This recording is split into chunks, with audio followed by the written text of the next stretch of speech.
Leonard Maltin. And I'm Jessie Maltin. You're listening to Maltin on Movies, but today I'm going to let my daughter do the introduction to our guest. Well, here's the thing. My daughter's almost 4, and I don't math well, sir, but apparently I've been listening to your music for 22 years.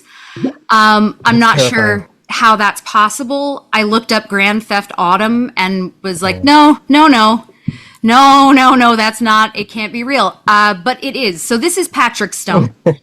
He is the lead singer of Fall Out Boy, but also doing, I feel like you're a multi hyphenate at this point. All of it. Yeah. I mean, in different hyphens, with different degrees of success, so I suppose, I didn't really take as an actor, but, it's, that's how. Well, you did it. You tried it. And you're doing more voice stuff. Yeah, the voice stuff, they keep pulling me back in. It's great. It's, it's pretty funny. I don't ever think about it. And then once a year, like I'll end up doing like 3 or 4 things in like one sitting. And I'm like, oh, that was crazy. And then I kind of go back to the rest of my life. So. Well, I don't know. I hope your kids think you're really, really cool. I do because too. normally my daughter's almost 4, and all of her friends don't care what I do until today, because they listen to your music, both Big Hero 6, but especially Spidey. Obviously, 4 and 5-year-olds, they will kill for you. They love it. Explain that. I don't have to explain anything. You can't make me. The title song. Yes. Fine. Sorry for being prosaic. I know, right? You perform the title song for Spidey, but also other songs that appear in the show. Mm-hmm. They're so much fun. And the kids are deeply, deeply obsessed with them. And I never imagined that's how I would be introducing my daughter to you. But here we are. So... Yeah, it's been bizarre. It was one of those things where, because I'm a big, I would say I'm a pretty big Marvel fan, always have been. And so they actually, when they asked me to do it, they asked me to consider it. And I was like, and it was this really funny meeting where they took me out to lunch, and they're kind of like almost like buttering me up. Like, I know you're busy. I'm like, but then they, first off, like, I was already like happy to talk to everybody. They were great people to I was like, I want to work with this, whatever this is. And then they go and it's Spider-Man. I'm like, well, obviously, right? Yeah, like, right. Whatever. Like, clearly what else am I going to be doing with my free time? Yes, of course I'm going to do Spidey. And then I got to see, this is true. So we had the meeting, and it was one of those things where it wasn't like a done deal. It was like, we want you to, you're our first thought to pitch for this. So if you want to put together some stuff, and then I had a meeting, that like a bigger meeting, and there were going to be a lot of people there and whatever.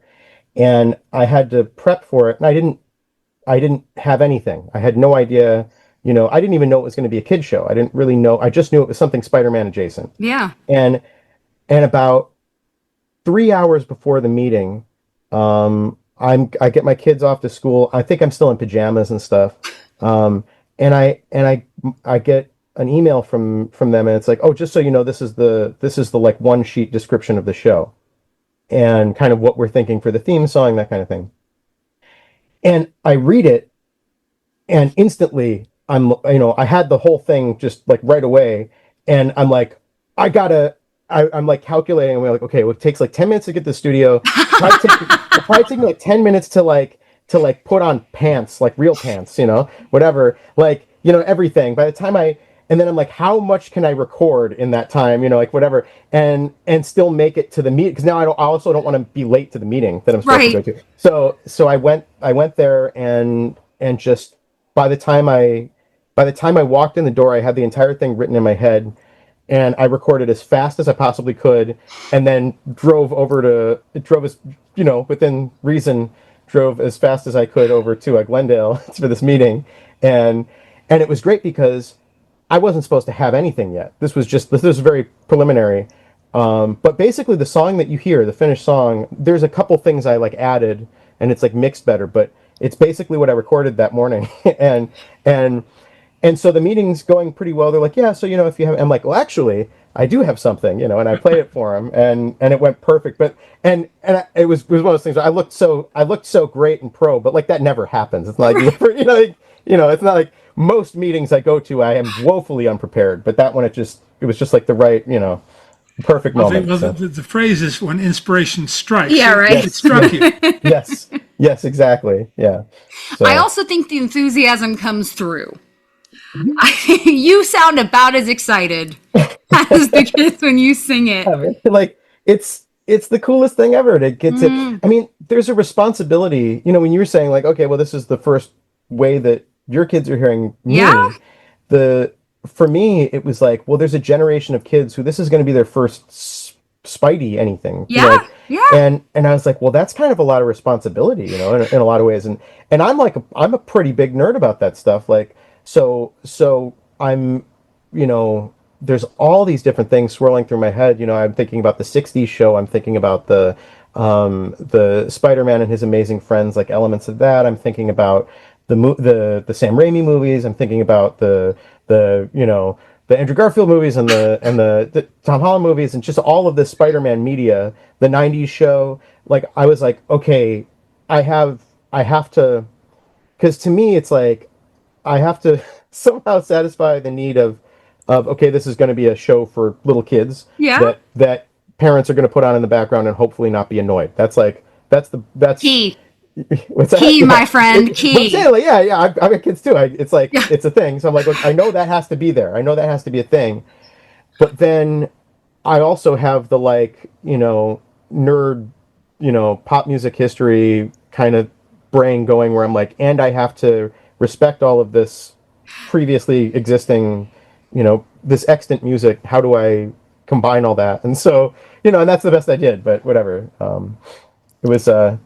So yeah, I was really excited because by the time I got it, I was like, yeah, it's one of those things. I feel like when you now when I've done a lot of scoring and film and TV stuff now, and I feel like you never get stuff that you're not excited about, even if it's like a really good fit. If you're not really excited about it, it shows. Everyone can tell you don't have an idea, and you're like, yeah, this'll do. Yeah, whatever. well, please, right? Yeah. Can you talk a little bit about that and how that started? Yeah, so I've always wanted. So for me, musically, it's weird because I'm the singer in Fall Out Boy, and I write the majority of the music. But I kind of fell into rock music by accident because I was a punk rocker in high school, and that was kind of its own little universe. Yeah. Outside of that, my musical interests were largely film music and jazz, and then like R&B music. I liked a lot of soul and funk music and stuff, but I didn't really have. They were very separate. Like the idea of me doing punk bands, that was easy because we were all doing punk bands. Every kid was doing a punk band, but all the other stuff that I was doing that I wasn't doing, I was just a fan of. I had always wanted to. The central thing to me was wanting to do film music. Probably I was 5 years old when Batman came out, and you had the Danny Elfman score, which blew my mind. And obviously Elfman was firing on all cylinders then, but he was also calling on Korngold and Alex North and Bernard Herrmann and stuff. So I was like, so that was just like I went down that rabbit hole and I was obsessed. But then the other thing about that movie was the Prince album, right? So it had the two soundtracks. You had film history, because Elfman is already carries that torch of the film nerd thing. So I could glean so much from that. But then Prince was like, I had nothing like that. I had no experience, in the suburbs of Chicago. It wasn't like, I didn't have any experience with that. So that blew my mind. And the two of them together, it's weird because I really hear those things in everything I do, and pretty much on every Fall Out Boy record. And I know it sounds silly because, you wouldn't connect that, but then I disagree. Well, melodically and harmonically, I definitely, even when I'm trying not to, I realize I'm like, oh, that's a Princeism or that's an Elfmanism.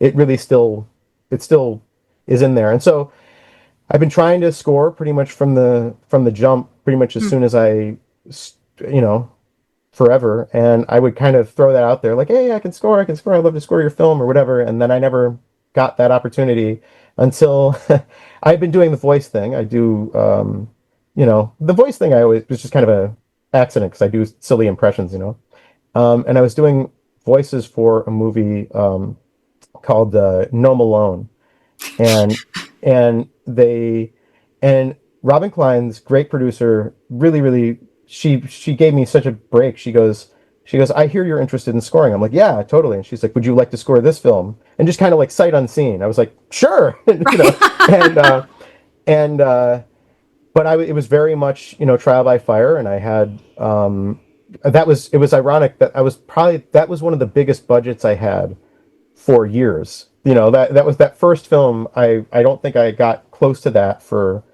a solid 8 years after that.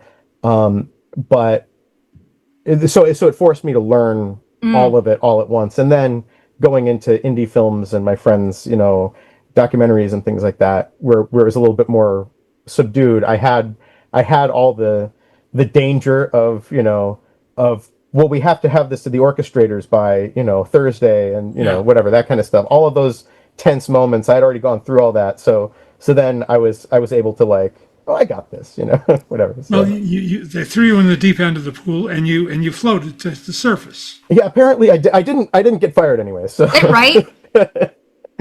so so I was, and then I basically, it's weird because the band um is obviously the visible thing that people know me for. Mm.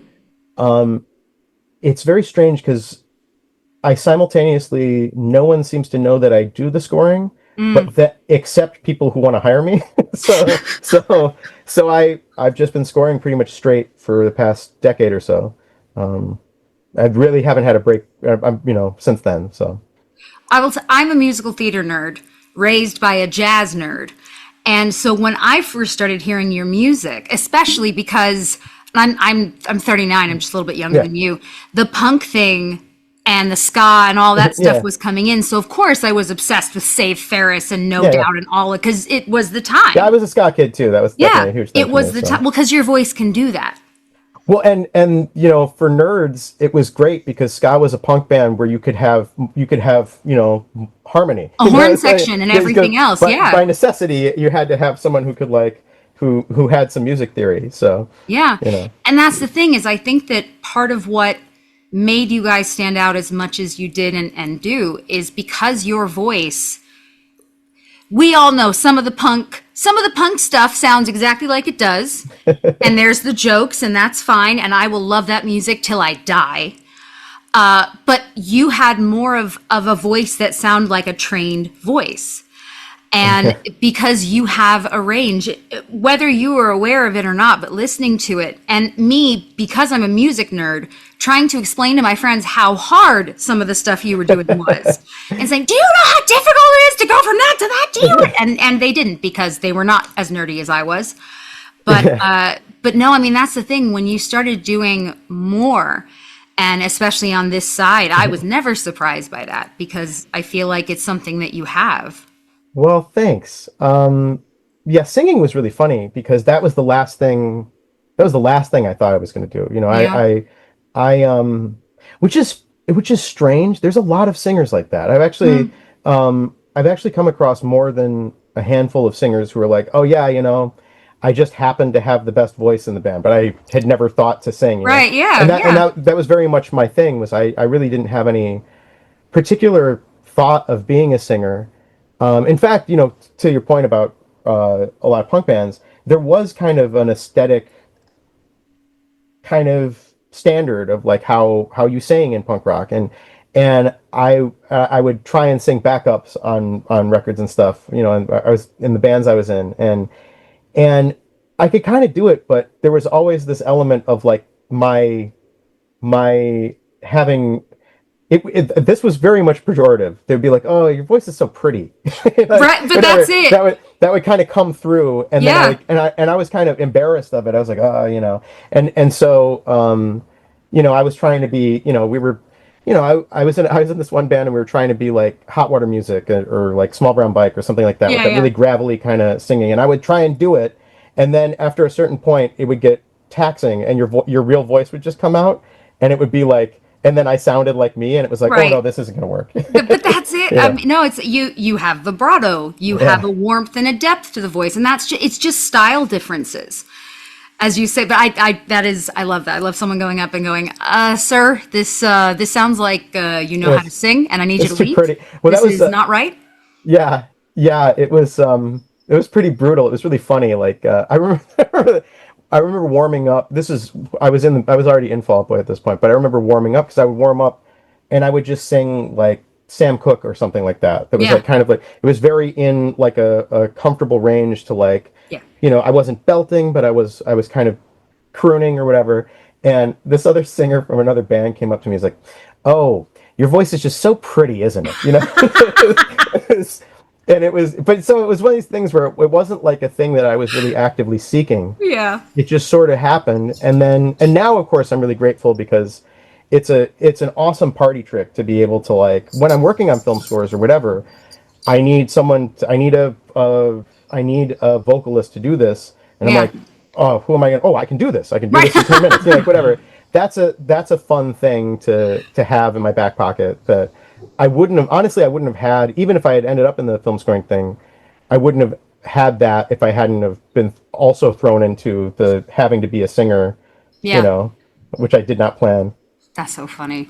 That's I don't know how many people in your position would name Jerry Goldsmith and Eric Wolfgang Uh, I Korngold. I didn't name Jerry Goldsmith, but Jerry Goldsmith is so brilliant. He's one of those, like, there's some of these. That's one of the things is that it's really hard to. Sorry, I didn't mean to cut you off. No, no, you're fine. I was just calling because I love Jerry Goldsmith, and I actually forgot to mention him.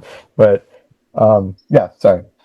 You're no, no, no, you're no, fine. you got We've got both of our dogs have just decided to enter this particular at this moment, which is ideal. All of us working from home is very different to what it used to be. I know, right? Well, and then we all had to learn Zoom like suddenly, Truly. yeah. like like out of nowhere.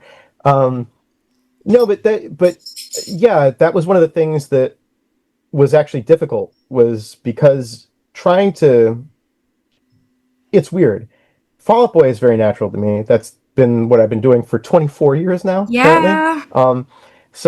So that's obviously something that's, yeah, it's very natural to me. But I don't think I was meant to be like a band guy, like a rock star kind of thing. That wasn't like naturally who I am, right?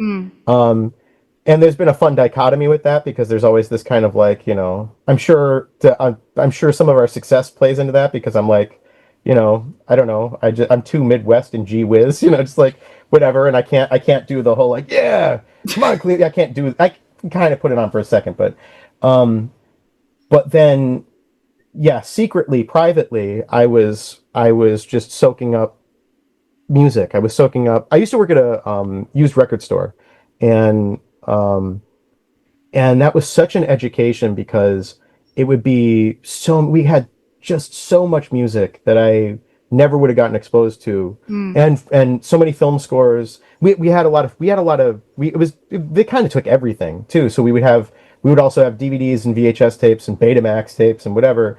So I also got like deeply entrenched in film nerd stuff. I was watching everything, and so I was just in love with scores, and that was, and it was kind of like not applicable to what I was doing in the band and stuff. So it was kind of just a private thing, and then when I got to start doing it, it was awesome. And I got to see yeah. you by yourself at the Hotel Cafe. I don't even No know how many way. years ago. Yeah, I Yeah. remember that show. Holy smokes. It was Yeah. amazing. It was a great show, and it was fun because it was one of the first times you were performing by yourself. Because I've seen Fall Out Boy, I've seen it, Yeah. big stage and all of that.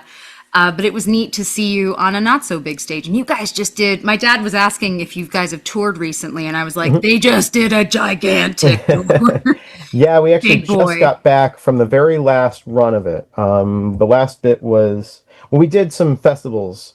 We did a festival in Maryland was the last show for the year and for, I guess, this record cycle. But we had just gotten back from Brazil, and we had done Japan, and so I've been all over, and it's funny because now I'm scoring. It's a job. They have deadlines and things, which is very Right. funny for. It's very funny. Sorry, go ahead. No, please. Well, I'm having to coordinate that with my travel skill. Like I didn't. This was so stupid. I've been in Brazil a bunch of times. I don't know why I didn't think of this. I was coordinating with a producer friend of mine on that I'm working on the Spidey show with. Sending over music, sending over stems. Okay, episode whatever is due this day, and I should send this over. And I'm like, okay, well, I'll take a look at it when I land. Totally not thinking about the fact that Brazil is like straight down, like longitudinally or whatever. So I'm like, so that was like 18 hours later or something, like and I'm like, I don't. It was so dumb of me. I'm like, okay, well, I guess I'll talk to you in a few days. We might have to ask for an extension, Right. I was wondering, you've done so many different kinds of film music, Disney animated feature, documentaries, music videos that you've been in and that you've not been part of, but you provided music. Have you turned anything down, or are you open to all possibilities? Genre-wise, I'm open to just about anything. I have had to turn things down for scheduling reasons. Sure. So far, I haven't really seen anything yet where I'm like, this, I don't think I want to do this. I've been lucky where the stuff that anyone's thought of me for, I've been like, okay, well, that's something that I would want to do. But I did have a couple times where there were, because it's different when you pitch something versus when you get offered something. So Yeah. I've been asked to pitch for things a couple times where I'm like, I don't think I can do that. And not on moral reasons or anything, but there's like I have a pretty broad musical palette, I guess, but there's this big just cavern around country music. I don't have anything. I can't call on anything. I don't know anything. It's all. And there was a really great project that came my way that was like, yeah, and it's kind of this like down home kind of thing. I'm like, and I'm reading it. I'm like, I am the wrong guy for this. I'm gonna.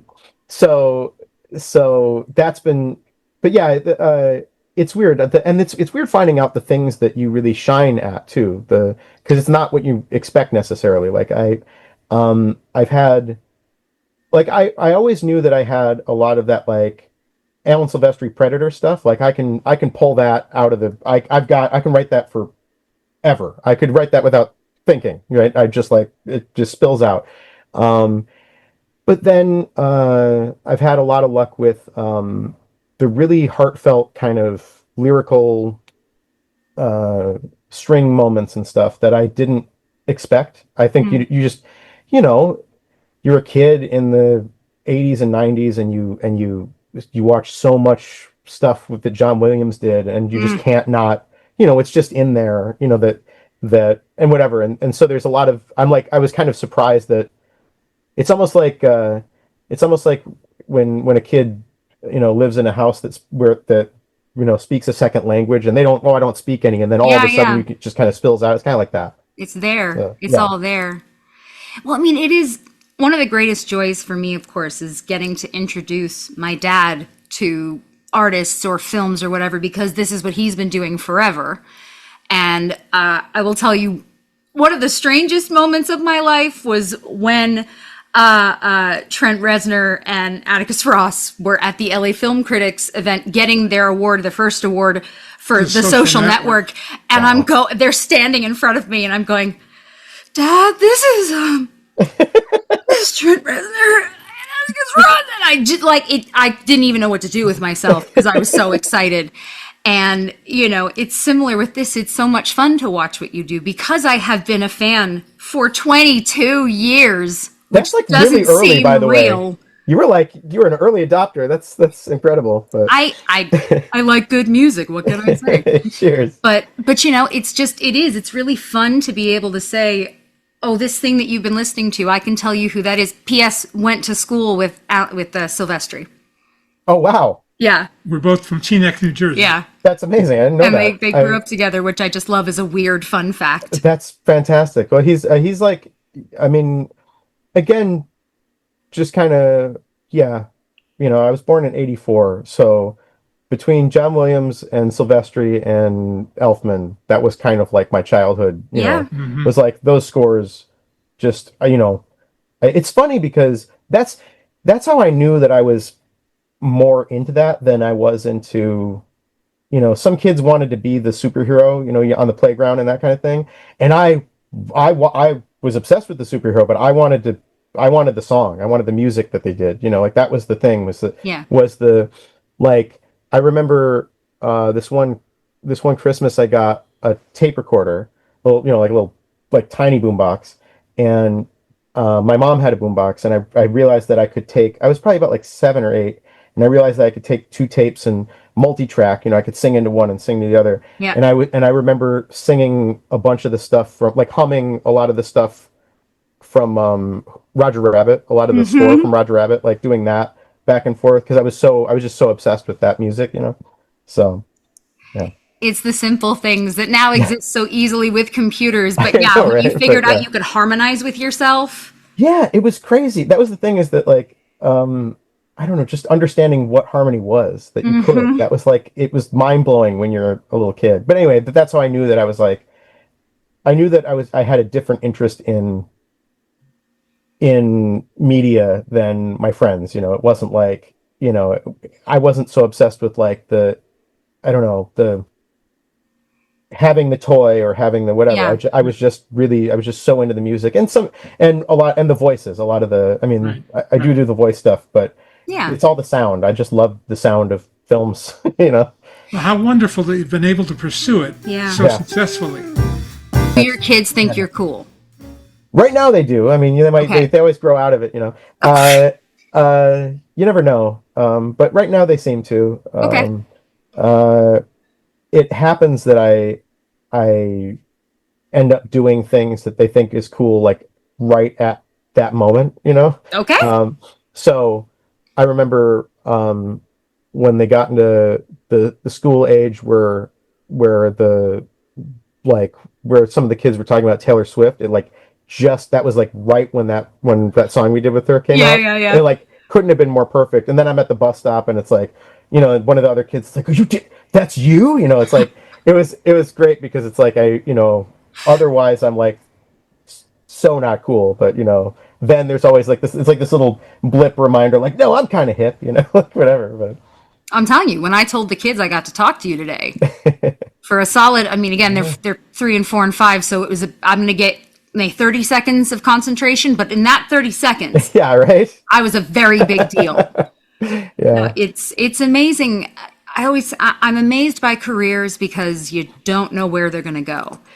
Yeah. And it's amazing all the different sort of stuff. I mean, let's say when Big Hero 6 came out, getting to do a song and be a part of that, that's...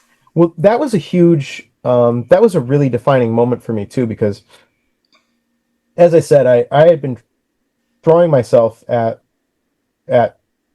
film and TV stuff pretty much from the time I could. As soon as like the first record, when we did Cork Tree and we were out recording in LA, the first thing when you get to LA, everyone's like, oh, so, whatever, it's the place. So everybody it's like, you can do whatever you want. What do you want to do here? You want to party? You want to audition for things? You want to try and be an actor? You want to whatever? And I was like, score. I want to score. Please let me score. And it never really, I had no traction at all. And then we did Big Hero 6, and I got to sit in on Henry Jackman was tracking a bunch of cues. And I can't remember what stage that was. But it was, so I got to sit there. I actually got to sit in, like, on the stage while they're recording. And That's the this best. orchestra, it was one of those things where I always knew, but some of these stages, when you go to Fox or you go to, Sony or whatever, these stages, like Fox was crazy because I did Merry Little Batman. I did that score there. And that was it was overwhelming because the flautist is just kind of running scales, warming up, and I'm in the control room, and through the speakers, just the sound of the reverberation in that room, I'm like, oh my God, this is Gone with the Wind. This is, like, whatever. You're hearing everything. You're hearing decades of film history coming from the walls, and it's like unspoken sound. And I was like, it was really so anyway, being there with when Henry Jackman was scoring, I'm like, I have to do it now. I always wanted to do this. Now I have to do this. There's like there's nothing else. But it was also kind of another one of those great experiences of trial by fire of, doing, because we'd had music that appeared in films before, but that was the first, yeah. that was one of the first times that we had something where it's like, this is the sequence, here's the time code, you're writing for this scene. So Yeah. whatever.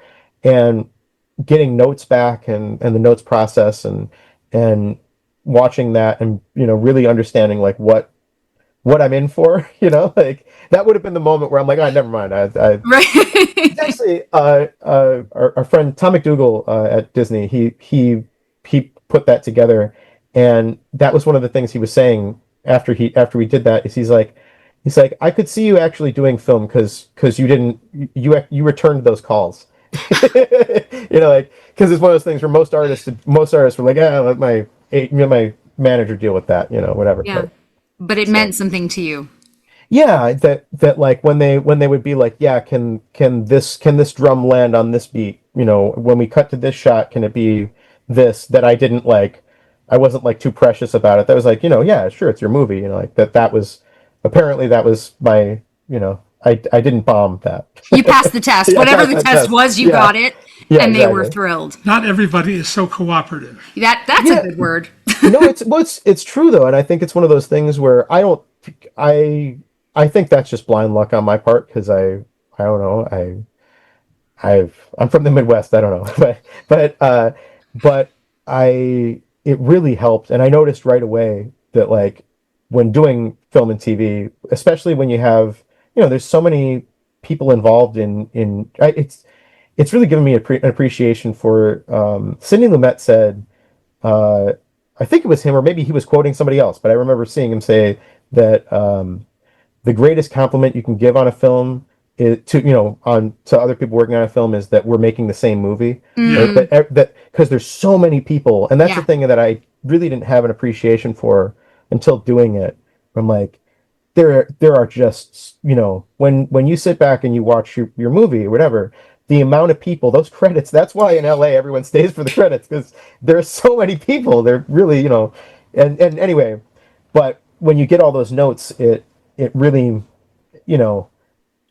I think that also changes too when you see that and the appreciation for it. Then you're like, well, who am I to hold up this train? We're all going somewhere.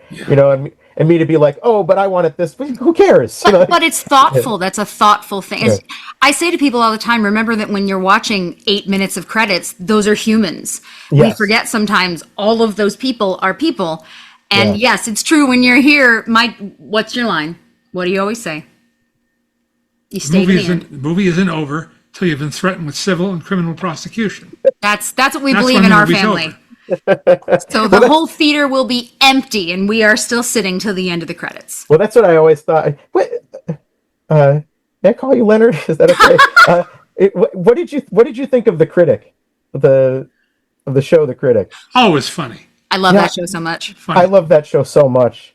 But I was thinking of that's at the end when they would have that little bumper at the end of the credits, and he's still sitting in the theater by himself, and the usher comes to. It would always be something different. The usher would Yes. ask him to leave, whatever. But They do reference my dad in one episode. I know because I When got he's having the affair with the projectionist.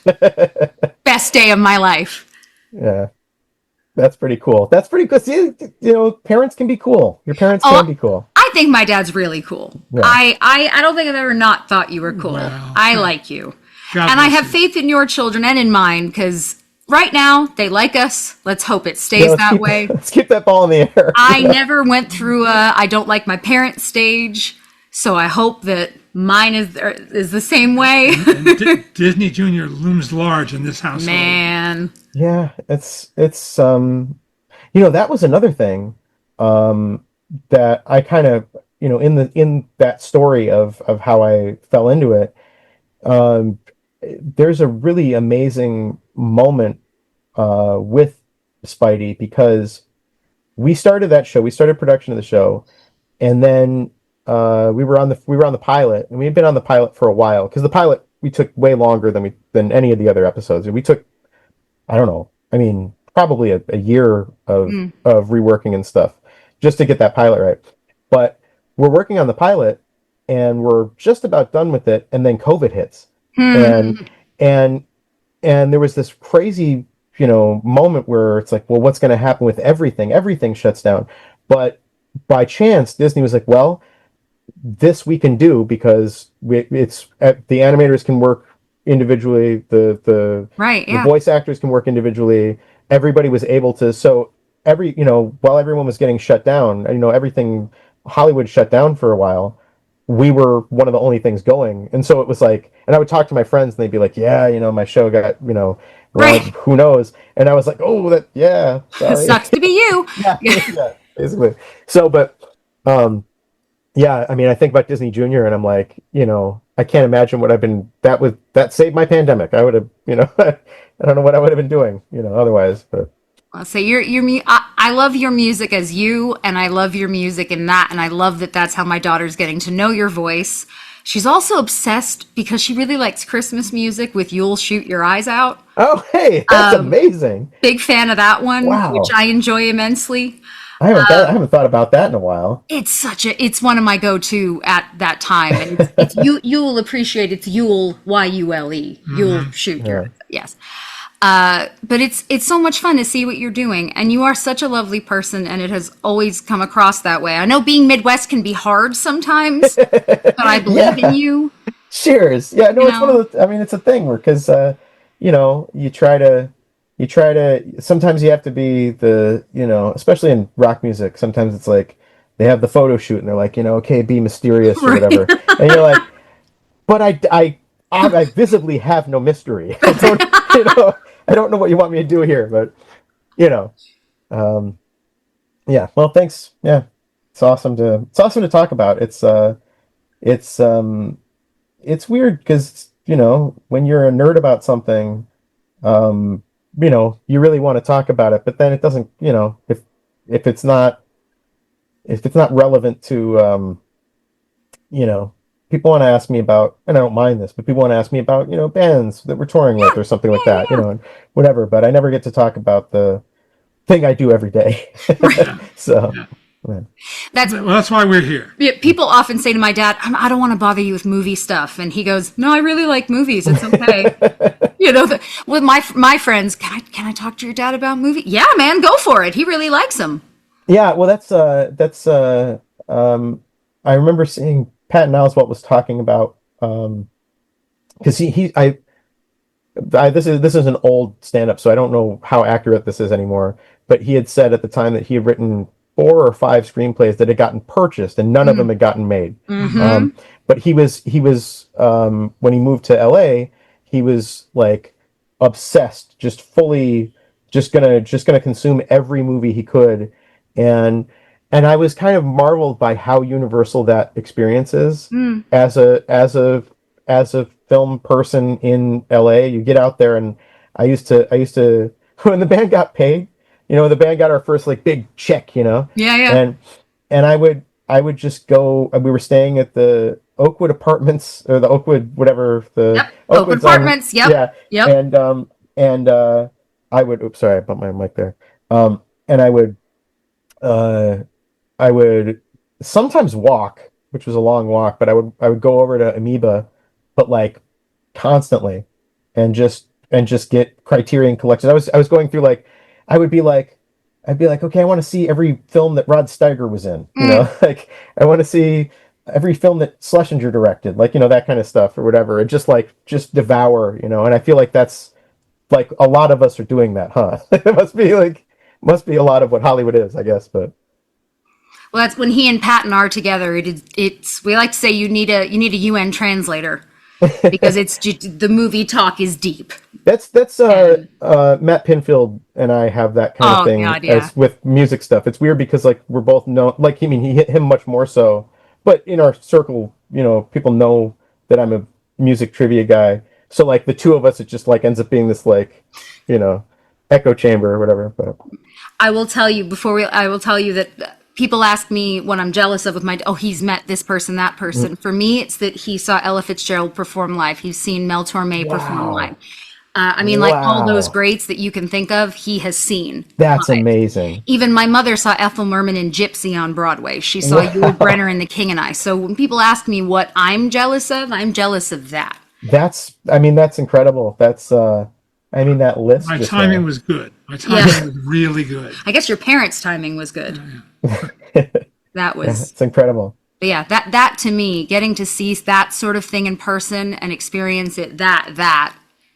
Yeah, it's well, I think that's a thing too, is I mean, I don't know, just now when you said Yul Brenner, like it's one of those things where there are so many of those performances too that are so iconically film Yeah. that I forget that there was ever a stage version. Yeah. Like Yeah. it's like the whole oh, which one was it that Julie Andrews got bumped from? Was it My Fair Julie Lady? Andrews didn't get hired for My Fair Lady. That's right, My Fair Lady. She had done the stage version, Yeah. but not the Yes. film. Yeah. And it's still it's one of those things where after the film's existed my entire life, you're like, how could this have how on earth could anyone else have done this? Yeah. Because when it's film, it's kind of permanent in your mind and everything. Yeah. But so I don't know to imagine seeing Yul Brynner do that. Oh That's no, I can't. nuts. Like. No, Mel Torme is my favorite singer, and he saw him perform more times than I can count. And Lots. it's Lots and lots the and lots. how, Well, you I was know. Yeah. I was a drummer first, and so I always get excited when drummers end up being singers. And I know Mel Torme used to be a drummer originally, Oh yeah. which was always a thing. I was like, yeah. So, Now, thank you so much for your time. So happy for your success. You deserve all of it, cheers. Thanks and for having me. Happy to can't wait to talk. see what else you do. Thanks so much. Wish you happiness and Yeah. fulfillment in whatever you I do. mean, again, Cheers. as I say, And different parts of a thanks again. career. Yeah. And of course, the idea that I have been How's it listening to going? him as long as I have, and for him to be as nice as he is,